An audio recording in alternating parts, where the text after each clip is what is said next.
నీ అంటే కమర్షియల్‌గా హ్యూజ్ సక్సెస్‌లు కదా! బట్ మీరు చూస్తే మాత్రం ఎప్పుడు కూడా అంటే మీరు ఉండే అటైర్ గాని, మీరు వాడే కార్ గాని ఇవన్నీ కూడా ఏంటంటే ఒక మీరు చేసే సినిమాలకేను మీరు ఉండే లైఫ్ స్టైల్‌కి చాలా డిఫరెన్స్‌గా ఉంటది. అంటే ఈ 'ఎవడే సుబ్రహ్మణ్యం' లాంటి ఈ ఫిలాసఫీ ఏదైతే ఉందో మీ లైఫ్‌కి అడాప్ట్ చేసుకున్నారా? లేకపోతే ఎందుకు అంత డిఫరెంట్ లైఫ్ స్టైల్ అంటారు మీరు?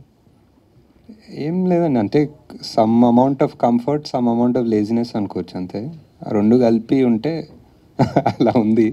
And I don't like to waste things. అంటే ఊరికే ఎక్కువ తీసుకొని వాడకుండా పెట్టుకోవడం. యాహ్! ఇందాక మేకింగ్ వీడియోలో కూడా అక్కడ ప్రియాంక గారు చెప్తున్నారు 3 డేస్ అసలు కెమెరానే తీయలేదు మేము అని చెప్పేసి. అంటే ఇలాంటి అంటే డిఫికల్ట్ స్క్రిప్ట్ ఫస్ట్ సినిమాకే రాసుకోవడం అనేది కొంచెం అంటే కొంచెం హార్డ్ జాబ్ కదా! సో, అనుకుని రాసుకున్నారా? లేదంటే లేదు లేదు, డెఫినెట్లీ అనుకునే రాసుకున్నాము. అండ్ అదే చెప్తున్నా కదా, ఒక చిన్న సైజ్ ఇమ్మెచ్యూరిటీ లేకపోతే అలాంటి సినిమా తీయలేమంటాను. ఇట్ వాజ్ బికాస్ ప్రాక్టికల్గా కూర్చొని అందరూ ఒక ఎంబీఏలు కూర్చొని ఒక ప్లాన్ వేస్తే this won't be possible, especially మేము చేసిన బడ్జెట్కి. సార్ నాగి గారు, ఎస్ సార్. ఈ 10 ఇయర్స్ చాలా మారాయి. మీరు అప్పుడు ఫస్ట్ మూవీ డైరెక్టర్, ఇప్పుడు కల్కి లాంటి పెద్ద ప్రాజెక్టు డైరెక్టర్. మీరు ఈ 10 ఇయర్స్ ఎంత ఇదినా మీరు సక్సెస్ఫుల్ డైరెక్టర్, ఒక స్టార్ డైరెక్టర్ అయినా కానీ ఇంకా మీరు ఆ సింప్లిసిటీ ఇంతకుముందు అడిగినట్టు ఆ సింప్లిసిటీ ఎట్లా కంటిన్యూ చేయగలుగుతారు అన్నారు. నేను అదే లేజినెస్ మీట్స్ కంఫర్ట్ అని చెప్పాను. బట్ నెక్స్ట్ టైం నుంచి ఐ థాట్ ఐ వేర్ ఏదో ఒక కళ్ళజోడు వేసుకొని వస్తా అనుకున్నాను. ఒక షేడ్స్ వేసుకొని వస్తే కొంచెం. అలాగండి, ఫస్ట్ మూవీలో కృష్ణరాజు గారు యాక్ట్ చేశారు, ప్రభాస్ గారు. ఇద్దరి మధ్యలో మీరు చూసిన సిమిలారిటీస్ ఏంటి, బెస్ట్ క్వాలిటీస్ ఏంటి? చాలా అంటే కృష్ణరాజు గారు వాజ్ ఆల్మోస్ట్ లైక్ ఒక టీచర్ ఫిగర్ లాగా నాకు first cinema.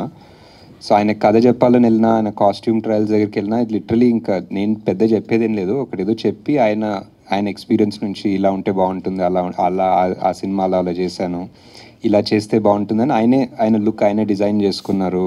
And so similarities అంటే ప్రభాస్ గారితో మోర్ ఫ్రెండ్లీ ఉండే. సో వేరే ఈక్వేషన్ ఆల్మోస్ట్ ఈయన ఒక ఫాదర్ ఫిగర్ జోన్లో ఉండే.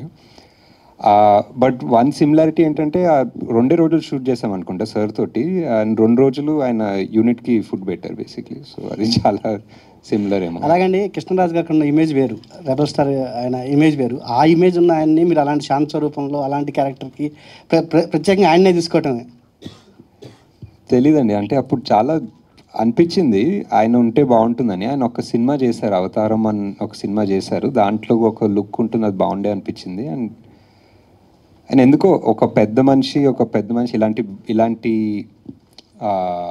మాటలు చెప్పాలంటే ఎవరికో ఒక అర్హత ఉండాలి, ఎందుకో ఆయనకు ఉంది అనిపించింది ఆ టైంలో.